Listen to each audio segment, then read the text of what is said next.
Please welcome David Hill.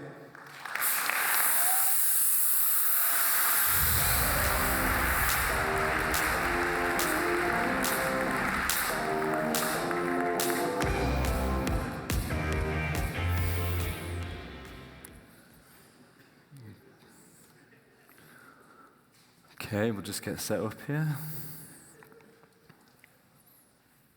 Hello, everyone. It's truly great to be here and to see so many familiar faces and lots of new ones too. For those that don't know me or that didn't hear Kaneko 5 seconds ago, my name is David Hill and I'm the head of design at Laravel. A little bit about me, I'm also the chief design officer of, by the way, we made that title up, a command line-based company called Terminal. Quick show of hands, who's actually heard of Terminal? Okay, yeah, quite a few. For those that don't know, we sell coffee through the Terminal. And you can buy yours at sshterminal.shop. We're onboarding our new European roaster. A little bit more about me. Oh, by the way, you should never miss an opportunity to sell. A little bit about me. I currently live in a home renovation project that has taken twice as long and cost twice as much as originally planned. So, yeah, that's fun. And I really didn't want to call anybody out, especially this early in my talk. But for anyone who's ever heard Joe Dixon talk at LARACON, you'll know that he lays claim to being from the city with the greatest football team on earth. And that is a lie, because I am from the city with the greatest football team on earth. And despite my olive skin and dark, handsome features, I am not from Madrid. I'm from the great city of Liverpool.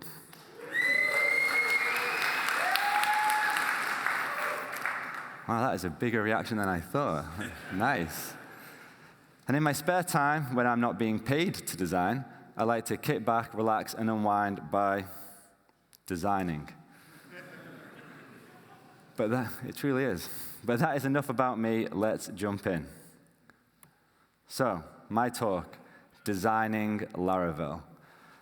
That is a pretty vague title, and it's vague for a reason.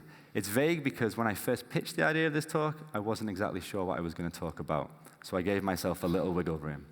With all the great design work that we're doing, I knew there had to be a story worth telling. I originally thought that this talk would be on our design system, but unfortunately, that's not yet ready for prime time.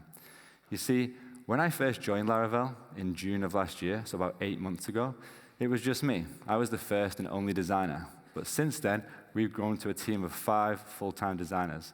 A big shout-out goes to Hugo, Jeremy, Jim, and our newest team member, Tilly, for all of their amazing work. It truly is an exceptionally talented design team. You see, creating a design system is a collaborative process. It can't just be the thoughts and opinions of one person enforced onto others. And, well, anyone who's heard me talk before, you'll know that I say design is not just the way things look. It's the way things work. And the way in which a design system works for the team that are using it is just as important as the way the design system looks for its end users. And so for that reason, we're giving ourselves time and permission to work together to find the right system and approach that works for Laravel. So today isn't about the design system. Instead, I had to find a pivot. There was the briefest of moments where I thought that this talk could be called the third rule of Laravel Design Club.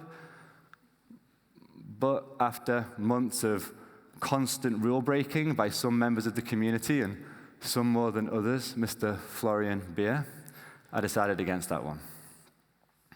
So today's talk is less of a fancy talk, and it's more of a conversational one. It's a behind-the-scenes look at how we began the process of rebranding, redesigning, and rebuilding Laravel.com. And I say began the process because that's what this is. The work you'll see today isn't the result of a years-long engagement with a design agency. It's the first iterative steps that we're taking internally with a handful of people over a handful of weeks. And I say this because we're all huge Laravel fans here. Well, I hope we are. I know I am from long before I joined the company. And to be given the opportunity to not only redesign the home of Laravel, but to reimagine its visual identity and to play a part in the platform from which it shipped, they're all huge responsibilities that I don't take for granted. I put a lot of thought and care and attention into everything I do, just as everybody at Laravel does about everything that we do. And I say this because there might be some things you see today that aren't your cup of tea. And that's just my polite British way of saying that you might not like it. And whilst I hope that isn't the case, it's a possibility. So regardless of your feedback, I'd still like to hear from you. Just let me know. Just don't shout out now, because you'll completely throw me off. So we're going to break this down into just 2 parts. The first part we're going to look at is the rebrand, and why it's technically not a rebrand. And then the second part, with whatever time that we have left, and that could be 4 minutes, it could be 10, depends on how much of the first part I remember, then we're going to open up the browser, and we're going to look at laravel.com as it currently is right now on dev, and you get to see a behind-the-scenes look with its placeholder copy, its placeholder images, and maybe some bugs. So, the brand. When I first joined Laravel, I had a lot of ideas and not a lot of time to execute them. So I needed an outlet for those ideas. I put it down in a deck, which I shared with Taylor, who in turn shared it with various members of the team. And in that deck, in relation to the brand, the first sentence that I wrote is, my goal is to elevate the Laravel brand through an unwavering focus on quality and craft. Now, to some, that might sound like wishy-washy design jargon, but every word of it is true. I want and we want anybody, whether they're from the world of tech or not, to look at anything Laravel and to know that the people behind Laravel must care deeply about the things that we make, because we really, truly do. When we looked at the existing Laravel.com through that lens, we felt it needed elevating. In particular, the information architecture, the brand story, and the visual design. After all, the brand and the visual identity are not the same thing. You'll often hear logos being referred to as the brand. I've been guilty of it from time to time, and I still am. But a brand is not a logo. A brand is not a color palette. It's not a typography. Sure, all those things play a part in a brand's visual identity, but they're not the brand itself. A brand is harder to define. It's less tangible. There are lots of definitions of brands, but one of my favorites is that a brand is the feeling people have about a company, product, or service. A brand is the feeling people have about a company, product, or service. It's a feeling. That's all a brand is. That's all it can be. It's just a feeling. It's a feeling that's shaped by every interaction that people have with your company, product, or service. People just take the materials that we give them and form opinions based on those materials. Those materials can be the apps that we make, the swag that we produce, the flyers or posters that they see. Every decision that we make in this room, Laravel and yourselves, every decision that we make about the products or services that we're creating says something about our brand to our customers, and I think that's always important to remember. The visual identity, on the other hand, well, that is one of the toolkits that we use to shape that feeling. It does include the logo, the color palette, the typography, and the visual cues that create that cohesive experience across all the touch points. Now, Laravel has some great recognizable cues. The icon, the cubes, the word mark, the red, and all of that is thanks to the great work that was done by an agency called Focus Lab back in 2019, when they took what was a 2D brand and turned it into 3D. They created concepts based on multi-dimension, perspective, elegance, building blocks. And I think they're all great concepts. But for me, Laravel feels like it can be more than just red cubes. Don't you think too? Brand concepts are valuable, but I find another useful tool in the creative process is to anchor design decisions around a single word or a memorable phrase that you can repeat in a heartbeat, something that everybody can remember and stand behind proudly. Something less literal and directional, like building blocks, which can ultimately end up in lots of cubes, and instead can be more aspirational, something that can evoke emotion or inspiration. The phrase that I coined in that initial deck that I referred to earlier was crafted by artisans. Now, the eagle-eyed amongst you may have noticed it in the footers of our landing pages recently, or in our demos, or in the banners that you see around the venue. It serves as somewhat of a signature. And whilst we may have bigger plans for this in the future, that's for a different talk. So, how do we capture what it means to be crafted by artisans? For me, it comes back to that point I made earlier. It's about ensuring that anybody who experiences anything Laravel has an overwhelming sense that careful attention to detail has been given to their experience. For me, to craft means to extend oneself past whatever is considered normal levels of any attribute that you need to create something. More thought, more care, more attention, more exploration, more blood, sweat, and tears. Okay, HR are looking at me, not blood, sweat, and tears, but hopefully you get my point. To craft is to push oneself in pursuit of excellence. An artisan.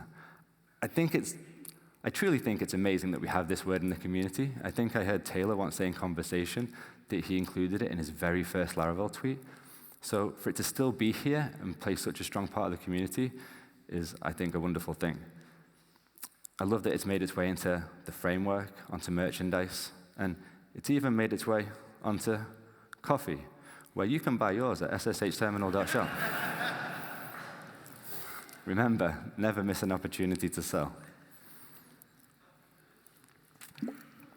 So this phrase, crafted by artisans, it's always in the back of my mind with everything that we do. Raising questions like, have I crafted this? Or have I taken a shortcut? Have I considered all the edge cases, or only what's at surface level?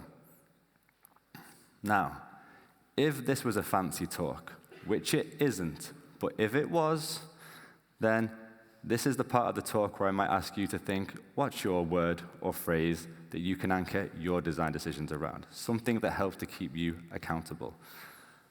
And if you can't think of one, that's okay, because you can borrow crafted by artisans.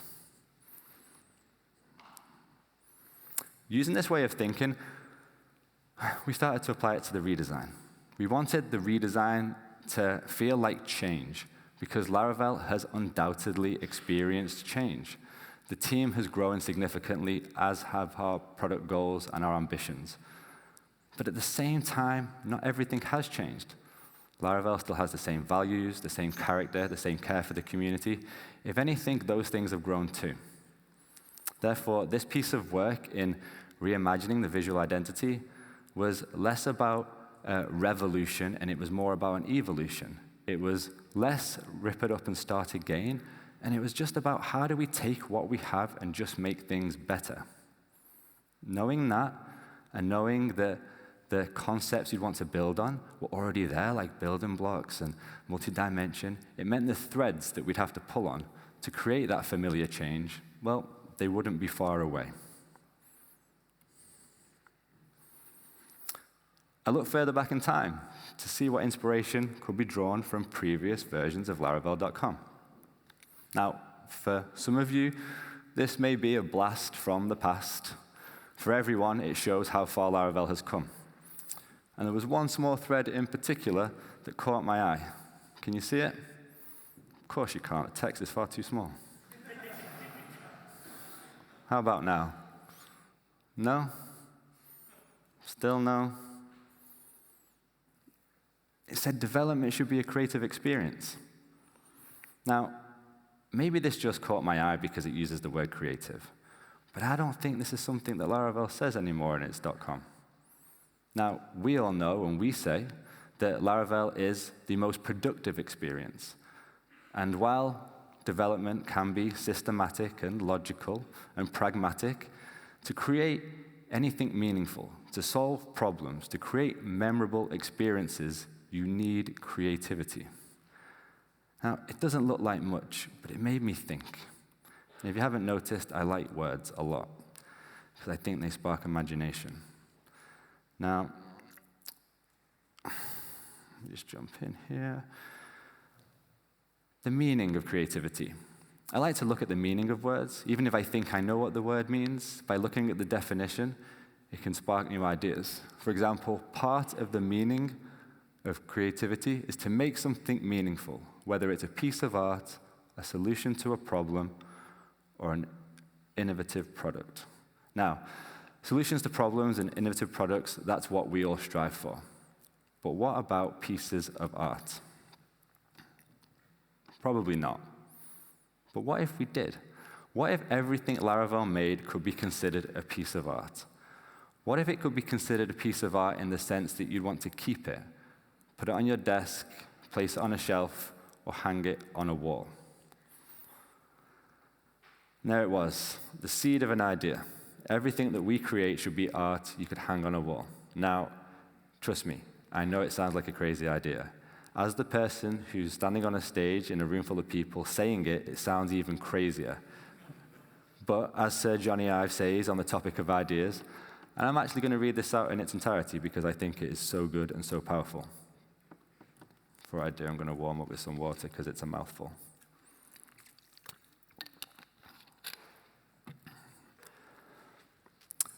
Ideas, by definition, are always fragile. If they were resolved, they wouldn't be ideas. They would be products ready to ship. I've come to learn that you have to make an extraordinary effort not to focus on the problems that are implicated with any new idea. These problems are known, they're quantifiable and understood, but you have to focus on the actual idea, which is partial, tentative, and unproven. If you don't actively suspend your disbelief, if you don't believe there are solutions to the problems, of course you will lose faith in your idea. That is why criticism and focusing on the problems can be so damaging, particularly in the absence of a constructive idea. Remember, opinions are not ideas. Opinions are not as important as ideas. Opinions are just opinions.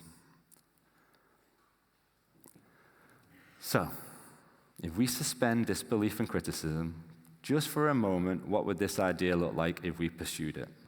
Well, there are definitely some problems. What do I mean by art? Renaissance or postmodern? I'm not an artist, I don't paint. We don't have the time to make everything a piece of art or the resources. Do I literally mean hang everything on a wall? Maybe, maybe not. We started this process 3-4 weeks before the Christmas holidays, and we had goals of showing something meaningful today at LARACON EU. That didn't give us long to become artists, but that's the great thing about art, is that it can be anything. So, we looked at what materials that we had to hand. Now, we already knew we had strong concepts in building blocks, multi-dimension, perspective, and elegance, and we knew that almost everything we create requires copy, words, typography. So automatically, that puts us in the camp of graphical arts. We ship a lot, and we ship frequent, so time is a big constraint. A framework of some sort would be helpful for us to root our designs and art in.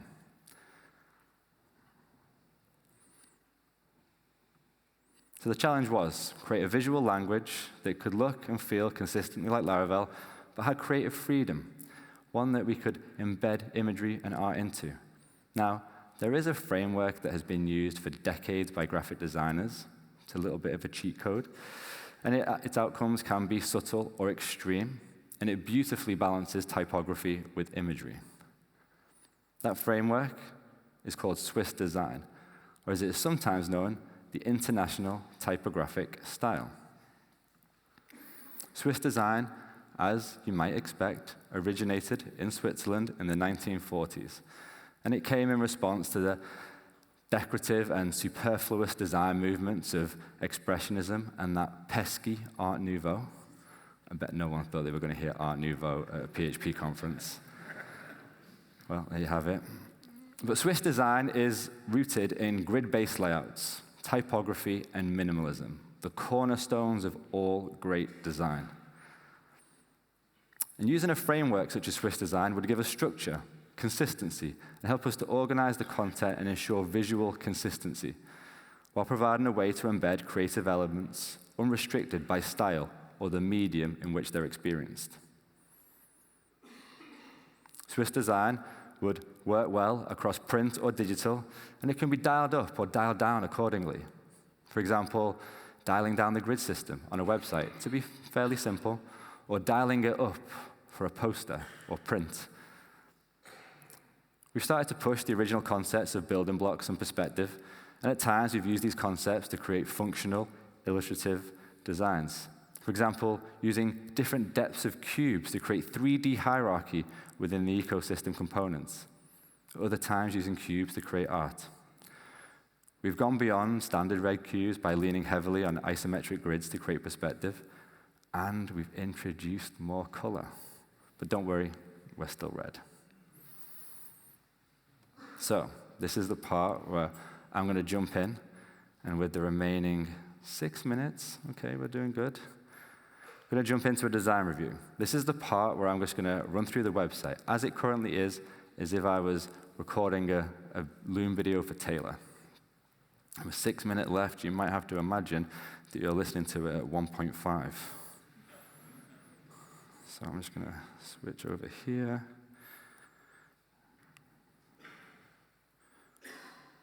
Okay. Okay, that's not coming out too bad on that screen. Okay, so the first thing you'll probably hit with is how minimal this is. Thank you very much for making it bigger. We're going to come back to the video in the corner there. But straight away, it's minimal, and it's left aligned. We're predominantly left aligned all the way down this website because there's so much content to cover. We want to guide the user simply. Talking of guide, on the left-hand side there, we have what we've dubbed the margin. The margin has an active indicator on it, and this slides down to guide the user's eye as the user scrolls. It may or may not include bugs in this demo, but on February 24th, hopefully it won't. In the top left, we have the Laravel word mark, uncoupled from the icon. Does the icon always need to go next to the word mark? I'm not so sure that it does. We have a mega nav for each of the elements. With products, we can list all the products, and we have these cubes to represent products. Here we have some spaces that we've not yet filled for featured products, like Forge, Cloud, and Nightwatch. For open source, we start to break down the ecosystem. No longer is it just a grid with no hierarchy. We spell it out. Framework, starter kits, packages. We call out if things are free or if they have a price associated with them. Each of these elements is interactive. And believe it or not, every single one is made with CSS, thanks to the extreme talent of Joe Tenenbaum, who put a lot of thought and care into this. I said make them in SVGs. By making them in CSS, though, we can do some pretty interesting stuff with them later. For developers, we start to break down the resources that you might need, like forums and jobs and events, as well as learning. And in the top right, we have a link to GitHub, because that's always helpful, as well as how many stars it has to create relevance and show how popular Laravel is. Of course, we have search docs, which we actually call out as searching docs, so you know what to expect. Now, the hero over here has a call to action for getting started, which takes you to the documentation, and it also has a deploy now, which will take you to cloud. Below that, you may just see a command here, where we can easily click to copy that, create a new example app, and we're all set. We can read the documentation for new starters. Now, let's come over to the elephant in the room, which is this flashing thing in the corner. I get it. It's unconventional. It's an image in the corner, which is flashing at you. But we didn't want to go with the typical copy and illustration, because how do you begin to describe what Laravel is now in one illustration? It almost feels impossible. So this video serves as a way to start to tease the new visual identity, but automatically on scroll, as you start to scroll, it slides into place, getting bigger, inviting the user to watch. From the very first moment that you touch the Laravel homepage, there's movement. It's no longer a static site, it's alive. We're using motion to guide the user's experience and to draw their eyes. Now I can continue to scroll, and as I do, we've introduced logos. Which companies are using Laravel? From Apple to OpenAI, Webflow, Nike, Zillow, NASA, Canon, Square, Dropbox, the list goes on. I couldn't believe how many companies actually use Laravel. It's amazing. The next section is the framework, which snaps into place, and as I scroll, the various stack of the ecosystem comes into place. Again, all of these elements are made with CSS, and everybody's experience will be unique because a different stack loads every time you refresh the page, because everybody's stack is unique. If I continue to scroll, the animation fades out and reveals the actual ecosystem, broken down by framework, starter kits, packages, and products. I can tab through them to see. Again, we call out what's free. Or I could continue to scroll, and it will actually tab through for me. The website picks up again, and we come to 4 sections: backend, front-end, deploy, and monitor, all of which are laid out similar, so there's no zigzagging down the page. We just guide you through it all. Here we have the familiar code snippets, so you can understand at a glance what Laravel can do for you in the backend. You don't have to click, you can just hover over it, and all of the content will switch out. If we continue to scroll down the page, we have the front-end stories: Inertia, Livewire, SPA, and mobile, all with readable documentation linked easily. Further down, we have our deploy stories, Cloud, and Forge. We have these windows here, which right now show a static image, but these can be anything: GIFs, videos, interactive elements. This is what I'm excited about. Below, we call out when things are products or when things are packages. We call out what plans start from, so it's crystal clear, and we create call to actions so you can get started. Further down, we have our monitoring stories of Night Watch, Pulse, Telescope, and our test story of Pest. Again, calling out what things are with relevant call to actions. Further down, here's one of our bugs. It's our community section, where I can scroll through and see the community comments. We've added hierarchy here, so we've got large cards for companies and smaller cards for individual developers. The scroll picks up again, and we'll have a call to action. And finally, we'll end on a big red footer, which doesn't look great on that screen, but it works on my screen. No longer are we using faded out, red to white, washed out gradients. If we're using red, we are going all in. And hopefully, that has given you a glimpse of how we're approaching design at Laravel and how we're thinking about it, giving the feeling that it's crafted by artisans. Thank you very much.